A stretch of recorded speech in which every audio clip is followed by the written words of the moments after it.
قرآن مجید کی تلاوت، ترجمہ، تفسیر، حدیث، نعتیں، تجوید، گرامر کے لیے اس چینل کو سبسکرائب کریں، ویڈیو کو شیئر کریں اور لائک کریں۔ نحمدہ و نصلی علی رسولہ الکریم، اما بعد، فاعوذ باللہ من الشیطان الرجیم،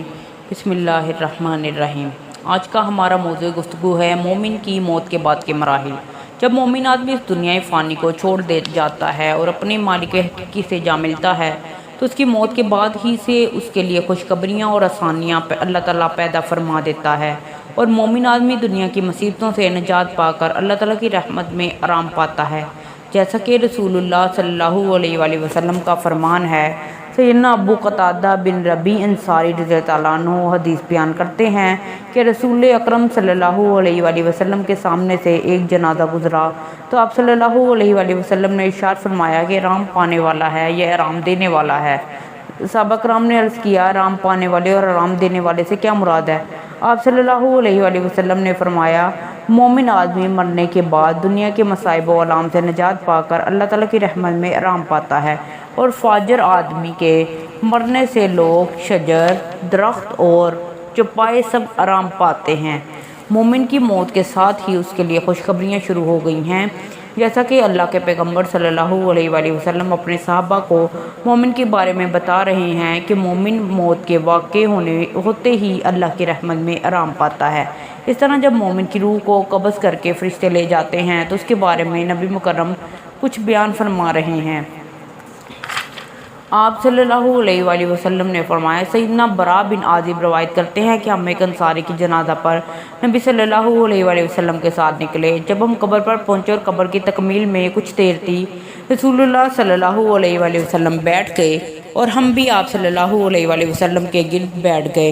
گویا کہ ہمارے سروں پر پرندے بیٹھے ہوئے ہوں، اور نبی کریم صلی اللہ علیہ وآلہ وسلم کے ہاتھ میں ایک چھڑی تھی جس کے ساتھ آپ زمین کو کریت رہے تھے۔ اچانک آپ صلی اللہ علیہ وآلہ وسلم نے اپنا سر مبارک اٹھایا اور فرمانے لگے، اللہ سے قبر کے عذاب کی پناہ مانگو۔ نبی کریم صلی اللہ علیہ وآلہ وسلم نے یہ الفاظ 2 یا 3 مرتبہ کہے، پھر کہا، بے شک جب مومن آدمی دنیا سے رخصت ہو جاتا ہے اور آخرت کی طرف جاتا ہے تو آسمان سے ایسے فرشتے نازل ہوتے ہیں کہ ان کے چہرے سورج کی طرح چمک رہے ہوتے ہیں، اور ان کے پاس جنت کے کفنوں میں سے کفن ہوتا ہے اور جنت کی خوشبوؤں میں سے خوشبو ہوتی ہے، حتیٰ کہ وہ اس کی نظر کی پہنچ تک بیٹھ جاتے ہیں۔ پھر ملک الموت آتا ہے، حتیٰ کہ اس کے سر کے پاس بیٹھ جاتا ہے تو کہتا ہے، اے پاک نفس، اللہ کی رضامندی اور مغفرت کی طرف نکل۔ آپ صلی اللہ علیہ وآلہ وسلم فرماتے ہیں کہ روح جسم سے اس طرح نکلتی ہے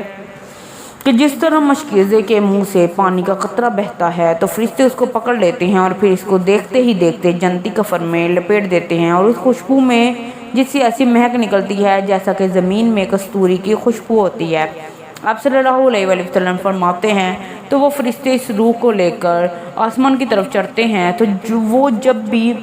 فرشتوں کے گروہ میں سے کسی گروہ کے پاس سے گزرتے ہیں تو وہ کہتے ہیں کہ یہ پاکیزہ روح کس کی ہے؟ تو وہ کہتے ہیں فلاں بن فلاں کی ہے، تو وہ اس کو اچھے ناموں کے ساتھ جس کے ساتھ اس کو دنیا میں پکارا جاتا ہے اس کو پکارتے ہیں، حتیٰ کہ جب وہ آسمان دنیا تک پہنچ جاتی ہے تو وہ اس کے لیے دروازے کھولنے کا مطالبہ کرتے ہیں، تو ان کے لیے دروازے کھول دیے جاتے ہیں، تو وہ فرشتے اس کو ایک آسمان سے دوسرے قریبی آسمان کی طرف روانہ کر دیتے ہیں، حتیٰ کہ وہ 7واں آسمان پر پہنچا دی جاتی ہے، تو اللہ تعالیٰ فرماتے ہیں، میرے اس بندے کا نام علیین میں لکھ دو اور اس کو زمین کی طرف لوٹا دو، پس میں نے تم کو اس زمین سے پیدا کیا اور اسی کی طرف تم کو لوٹا دوں گا، اور اس زمین سے میں تم کو دوبارہ نکالوں گا۔ آپ صلی اللہ علیہ وآلہ وسلم نے فرمایا،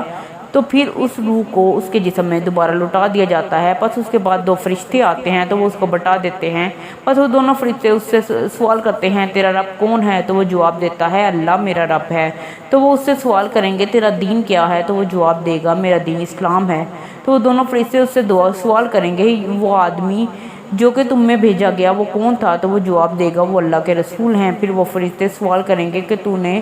کیسے جانا کہ یہ رسول ہے؟ تو وہ کہے گا، میں نے اللہ کی کتاب میں پڑھا تھا تو میں اس پر ایمان لے آیا اور اس کی تصدیق کر دی۔ تو آسمان سے آواز آئے گی کہ میرے بندے نے سچ کہا ہے، تو اب اس کے لیے جنت کے بستر میں سے ایک بستر لے آؤ